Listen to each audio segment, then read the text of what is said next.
ఓం మహాగణాధిపతయే నమః. ఓం గురుభ్యో నమః. ఓం శ్రీమాత్రే నమః.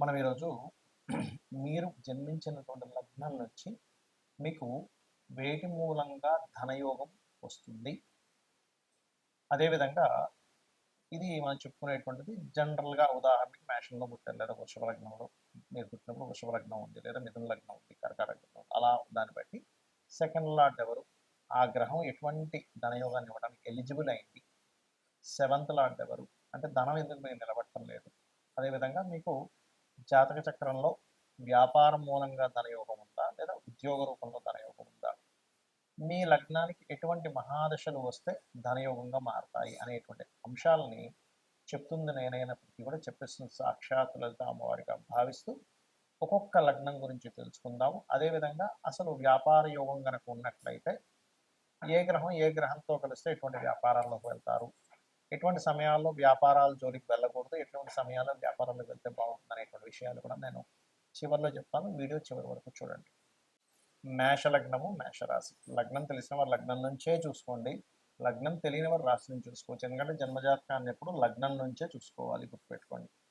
కావున మేషలగ్నం వారికి సహజంగా ఉండేటువంటి లక్షణం ఏమిటి అంటే కాస్త అగ్రెసివ్ ఉంటారు వాళ్ళు కొంచెం, కానీ మనసు మాత్రం చాలా వెన్నపూస అంటారు మేషలగ్నం వారు జన్మిస్తే. అంటే బయటికి మాత్రం హ్యాషిగా, కోపంగా, ముక్కుసుడిగా ఉంటారు. మనం వాళ్ళని చూసి అయ్యో వీళ్ళు ఏమిటి ఇలా ఉన్నారు, వీళ్ళు కరెక్ట్ కాదేమనుకుంటారు. కానీ కోపంగా ఉన్న ప్రతి వ్యక్తి కరెక్ట్ కాని వ్యక్తి కాదు, నిజాయితీగా ఉన్న వ్యక్తిని మనం అర్థం చేసుకోవాలి. మనసు వెన్న, ఎందుకంటే చతుర్థాధిపతి చంద్రుడు కాబట్టి. అయితే ఇక్కడ మనం చూడవలసినటువంటి ధనాన్ని ఇచ్చే గ్రహం ఎవరు, వీళ్ళు శుక్రుడే అవుతాడండి ప్రధానంగా. వీళ్ళు శుక్రగ్రహం, అందుకే వీళ్ళ జన్మజాతకంలో శుక్రుడు 2, 7 అధిపతి అయినందుకు వివాహం తర్వాత నుంచి వీళ్ళకి ఫైనాన్షియల్గా చాలా బాగుంటుంది.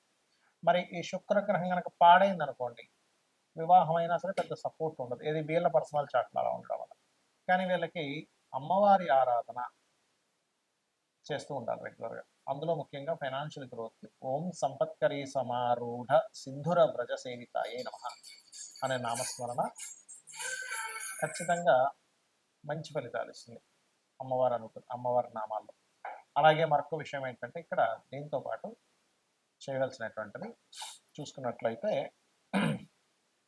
ఇక్కడ ఈ 2వ అధిపతి 7వ అధిపతి కనుక ఉదాహరణకి మీ జన్మజాతకంలో శుక్రుడు కేతువుతో ఉన్నాడు, దానివల్ల మీకు సంపాదించాల్సింది సంపాదించలేక ఎప్పుడు ధనం వస్తుంది కానీ నిలబట్టం లేదండి అంటూ ఉంటారు. చూడండి, మనీ వస్తున్నాయండి కానీ ఏమిటో నిలబట్టం లేదు. ఎందుకు కారణం ఏంటంటే ధనము, ధన వినియోగం అనేది ఉంటుంది. అంటే మీకు ఎంత ధనం వస్తే అది నిలబడుతుందా, ఖర్చు అయిపోతుందా అనేటువంటి విషయం 7వ స్థానంలో ఉంటుంది. అలాగే 12వ స్థానం కూడా బాగా యాక్టివ్ అయిపోయింది. అంటే ఏంటి, మీ జన్మజాతకంలో గురువు పాడయ్యాడు. ఉదాహరణకి మీరు మేషలగ్నంలో జన్మించారు, మీ యొక్క గురువు బలంగా లేడు, బలహీనంగా పాపగ్రహాల మధ్యలో ఉన్నాడు. అప్పుడు కూడా ఎక్కువ ఖర్చులు అవుతాయి. అది వ్యసనాల వల్ల కావచ్చు, ఇంట్లో ఉండేటువంటి విపరీతమైనటువంటి ఖర్చుల వల్ల కావచ్చు, లేనట్లయితే మీకు నడుస్తున్న మహాదశల్లో 12th లార్డ్ ఇన్వాల్వ్ అయినటువంటి మహాదశ రావచ్చు. అలాంటప్పుడు ఏం చేయాలి, మీరు మేషలగ్నంలో పుట్టారు, సంపాదిస్తున్నాం కానీ విపరీతమైన ఖర్చు ఉందండి అనుకునేటువంటి వారు క్లియర్గా మీరు చేయవలసింది ఏమిటి అంటే ఈ గురువుకి సంబంధించిన శనగలు దానంగా ఇవ్వడం. ఈ గ్రహం వెళ్ళి ఏ గ్రహాలతో కలిసి వాటికి సంబంధించిన గ్రహాలకు దానం ఇవ్వడం చేస్తూ ఉండాలి. మరి ఎక్కువగా ఇందాక నేను చెప్పినట్టుగా ఫైనాన్షియల్ గ్రోత్కి శుక్రుడు అని చెప్పుకున్నాం. మరి ఏమండి నాకు బిజినెస్ ద్వారా రావాలి అంటే ఏం చేయాలి? ముఖ్యంగా మీరు మేషలగ్నంలో జన్మించారు, బిజినెస్ త్రూగా మీకు ధనయోగం కలగాలి అంటే మీరు చేయవలసింది, మీ జాతకంలో సహజంగానే కొంత బిజినెస్ చేయాలనే ఆలోచనలు ఉంటాయి. 6వ అధిపతి బుధుడైనందుకు శని బాగుండాలి పెట్టుకోండి. లాభాధిపతి అంటే బిజినెస్ దేనికోసం చేస్తాం, ఒక లాభం రూపాయి రావడానికి, తద్వారా ఇంకో వ్యక్తి మీ దగ్గర కొంతమంది పనిచేసే వాళ్ళు కూడా జీతం అవ్వడానికి, కానీ ఇట్లా ఏదైనా సరే లాభం ప్రధానంగా ఉంటుంది బిజినెస్లో. లాభం లేకపోతే అది వ్యాపారం అవ్వదు. సేవ వేరు, బిజినెస్ వేరు. కాబట్టి సేవా సంబంధించిన వాటిలో మనం లాభాలు చూసుకోం. అయితే ఇక్కడ ఏంటంటే మీరు ఎందుకు ఈ సేవ అనే విషయాన్ని తీసుకొచ్చానంటే 12వ అధిపతి గురువు అయినందుకు మీరు దేవతా సంబంధించినటువంటివి అంటే కొన్ని ఆలయాల్లో కొన్ని సేవా కార్యక్రమాలు చేస్తూ ఉంటారు. అలా చేసినట్లయితే అనవసరమైన ఖర్చు అనేటువంటిది మీకు జరగదు, గుర్తుపెట్టుకోండి. అలాగే మీరు చాలా జాగ్రత్త పడవలసింది ఏమిటంటే ప్రతి మనిషి కూడా తన బిజినెస్లో ఇంప్రూవ్ అవ్వాలన్నా, తను వ్యాపారంలో బాగా కలిసి రావాలన్నా, లేకపోతే ఉద్యోగంలో కలిసి రావాలన్నా కొన్ని వాటి జోలికి వెళ్ళకూడదు. మేషం వారు అప్పులు ఇవ్వడం, అప్పు విషయంలో చాలా జాగ్రత్తగా ఉండాలి. ఇది కనుక చేయగలిగితే ఖచ్చితంగా మీకు బాగుంటుంది. ఇక్కడ మనకి ధనం అనేటువంటిది వ్యాపార రూపంలో వస్తుందా, ఉద్యోగ రూపంలో వస్తుందా అనేటువంటి విషయం జ్యోతిష్ శాస్త్రంలో చాలా స్పష్టంగా ఉంటుంది. అది ఎలా తెలుసుకోవాలి అంటే స్వేచ్ఛాయోగము అని ఉంటుంది. అంటే శని కేతువులు కలిసి ఉంటే దాన్ని స్వేచ్ఛాయోగము. అది జన్మజాతకంలో 159 యాక్సెస్లో ఉండొచ్చు, లేనట్లయితే రాశిచక్రంలో ఒకే దగ్గర కలిసి ఉండి, లేదా ఒక్కొక్కసారి ఒకే రాశి సంబంధాలు అంటారు. అంటే అది అది తక్కువగా పనిచేస్తుంది. అంటే వృషభం తుల చూడడానికి షష్టాష్టకాల్లో ఉన్నప్పటికీ, అదేవిధంగా మేషము వృశ్చికము, మకరము కుంభము, ధనస్సు మీనము, మిథునము కన్య, కర్కాటక సింహరాశుల్లో ఉంటే కూడా అది కొంత కనెక్టివిటీ ఉంటుంది. అయితే 159 యాక్సెస్లో కలిసినప్పుడు స్వేచ్ఛాయోగం. అప్పుడు అలాంటి వారికి ఏంటంటే ఉద్యోగం మీద ఇంట్రెస్ట్ ఉండదు, వ్యాపారం చేయాలనేది ఉంటుంది. కాకపోతే ఈ కాంబినేషన్ ఉన్నప్పుడు కొన్ని ఆటంకాలు కూడా లైఫ్లో జరుగుతాయి. దీన్ని ఫస్ట్ మీరు బ్రేక్ చేయాలి. ఏ ఉద్యోగంలో అయినా వ్యాపారంలో అయినా కలిసి రావాలంటే ఏం చేయాలి? దానికంటే వెంకటేశ్వర స్వామి ఆరాధన చేయడం కంటే మరొకటి లేదు. లేదండి గణపతి ఆరాధన చేస్తాం, చేయండి, తప్పేం కాదు. ఇది మెయిన్.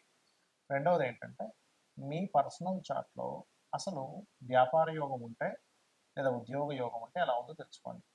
ఉద్యోగ యోగం ఉంది, వ్యాపార యోగం లేదు. అలాంటప్పుడు కొంతమందికి ఉద్యోగం ఇక్కడ ఉండి మీరు పుట్టిన ప్రదేశము, మీరు పెరిగిన ప్రదేశము, మీరు చదువుకున్న ప్రదేశాల్లో రాదు. ఒక్కోసారి ఎందుకు రాదు అంటే వారికి 2-12 అది కొన్ని యోగాల్లో అది మంచి యోగం కాదని చెప్పారు. కానీ ఇప్పుడున్నటువంటి సమాజంలో అందరూ విదేశానికి సంపాదించుకునేటువంటి రోజులు మనకు నడుస్తున్నాయి. కాబట్టి సర్వసాధారణంగా 2-12 అంటే విదేశీ ధనయోగంగా మారింది. కాబట్టి 2-12 కాంబినేషన్ ఉన్నట్టు 2వ-12వ అధిపతి కలిసి ఆ పోర్ట్ఫోలియోలు కనుక బలంగా ఉండి ధనయోగం బలంగా ఉంటే వీళ్ళు విదేశాలకు వెళ్ళడం ద్వారా సెటిల్ అవుతారు, కానీ దగ్గరగా సెటిల్ అవ్వరు. ఎందుకంటే విదేశాలకు వెళ్ళేంత స్తోమత లేదు, మరి ఎలాగా అనుకునేటువంటి వారు ఉన్న స్టేట్ మారడం, ఉన్న ప్రదేశం మారితే అప్పుడు మీకు బాగుంటుంది. అదేవిధంగా 9-10 కాంబినేషన్ ఉంది, టీచింగ్ జాబ్స్లోకి వెళ్ళడం. అలా మీకు ఎప్పుడైనా సరే ఒక ఏజ్లోనే, అంటే ఒక 9th 10th ఈ ఏజ్లో ఉన్నప్పుడు, ఇంకా చిన్నప్పుడే కూడా మీరు కనుక జాతకం చూసుకొని జనరల్గా జ్ఞానాన్ని పెంచుకోవడానికి చదువుకునే చదువులు వేరు. మీరు ఫలానా ప్రొఫెషన్ తీసుకుంటాను అన్నప్పుడు దానిలో ధనయోగం ఉందా లేదా అన్నప్పుడు మీ ధనాధిపతి ఏ ప్రొఫెషన్ కనెక్ట్ అయి ఉన్నాడో తెలుసుకోవాలి. అప్పుడు మీకు ఉదాహరణకి కుజుడితో సంబంధాలు కలిగి ఉన్నాడు, అప్పుడు ఐపీఎస్ ఐఏఎస్, మన ఏదైతే మనకి చూడండి పోలీస్ డిపార్ట్మెంట్, ఇట్లాంటి వాటిల్లోకి వెళ్తే మీకు కెరియర్ అనేది బాగుంటుంది. లేదా దశమాధిపతి ఎలా ఉన్నాడు, లేదా D10 చార్ట్, దశాంశ చక్రము అంటారు. ఆ యొక్క D10 చార్ట్లో దశాంశ చక్రంలో ఈ దశమాధిపతి ఏ గ్రహంతో బలంగా ఉన్నాడు అది ఇన్ డీటెయిల్డ్గా చూసేది. అంటే టైం ఎక్కడా కూడా తప్పు ఉండకూడదు. పర్ఫెక్ట్ టైం ఉన్న వాళ్ళకి మాత్రమే వర్గ చక్రాల్లోకి వెళ్ళాలి. ఈ రకంగా చూసుకోవాలి. అంటే మొట్టమొదటిగా మీకు ఇక్కడ ఉందా, విదేశాల్లో ఉందా, లేదా ఉన్న ఊరు మాత్రమే ఉందా.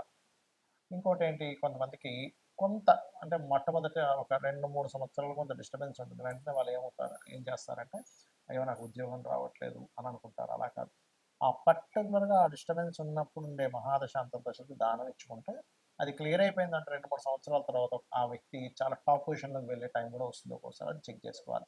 ఇక వ్యాపారం గురించి చూద్దాం. ఎంత వ్యాపారం చేస్తున్నానో కలిసి రావట్లేదు, ఎన్ని వ్యాపారాలు చేస్తున్నా కలిసి రావట్లేదు. అంటే మొట్టమొదటిది మీరు ఎంచుకున్న వ్యాపారం మీకు సరైనటువంటిది కాదు. ఇది ప్రధానంగా గుర్తుపెట్టుకోండి. మీరు ఎంచుకున్నది సరైనటువంటిది కాదు. ఎందులో ధనం రావాలో అందులో వెళ్లకుండా రివర్స్లో వెళ్తున్నారని అర్థం. మరి దీన్ని వ్యాపార యోగం ఉందా లేదా మొట్టమొదటిగా మనం చెక్ చేసుకోవాలంటే వ్యాపార కారకుడు అంటారు బుధుడు. ఆ బుధుడు మీ జన్మజాతకంలో ఎలా ఉన్నాడు? పాపకత్తెరలో ఉన్నాడా? ఎన్ని వ్యాపారాలు చేసినా మీకు ఏదో కొంతకాలం కలిసి వచ్చేట్టుగా వస్తుంది, తర్వాత నష్టపోతుంటారు, మళ్ళీ అప్పులు చేస్తారు, మళ్ళీ వాటిని తీర్చుకుంటూ ఉంటారు, అది అమ్ముతారు, చెప్తారు, ఇలా నడుస్తూ ఉంటుంది.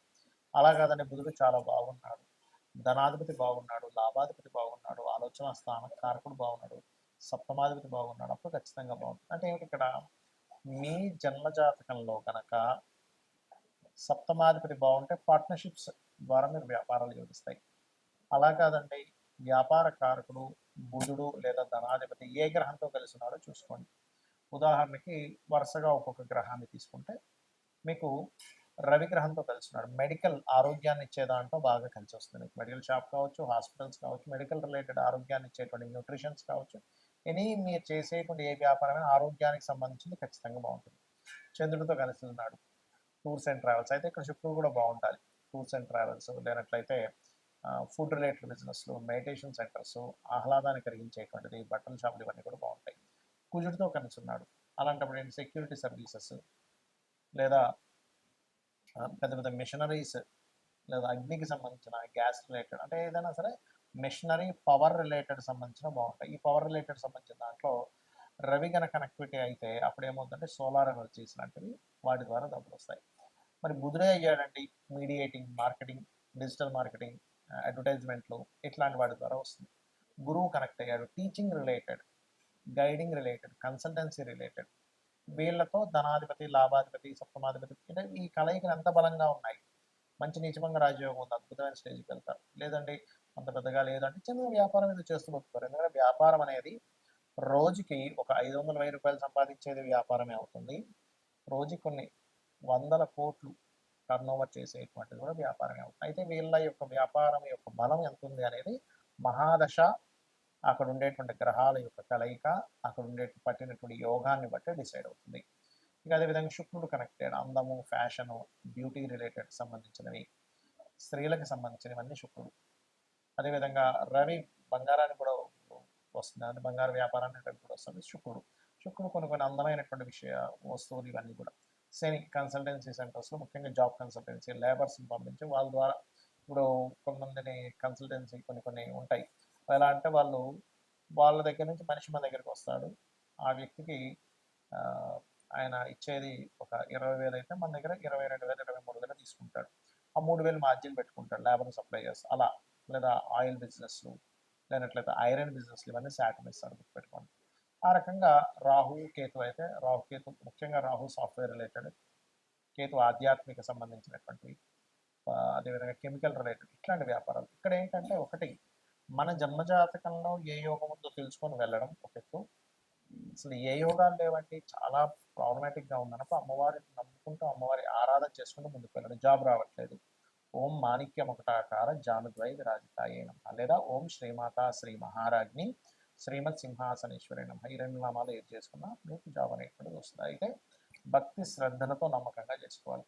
వ్యాపారంలో రాణించలేకపోతున్నాము, ఓం ఇంద్రగోప పరిక్షిప్త స్మరతోనాభజంగికాయే నమః అనే నామస్మరణ ఖచ్చితంగా మీకు వ్యాపార అభివృద్ధిని ఇస్తుంది. శ్రీమాత్రే నమః.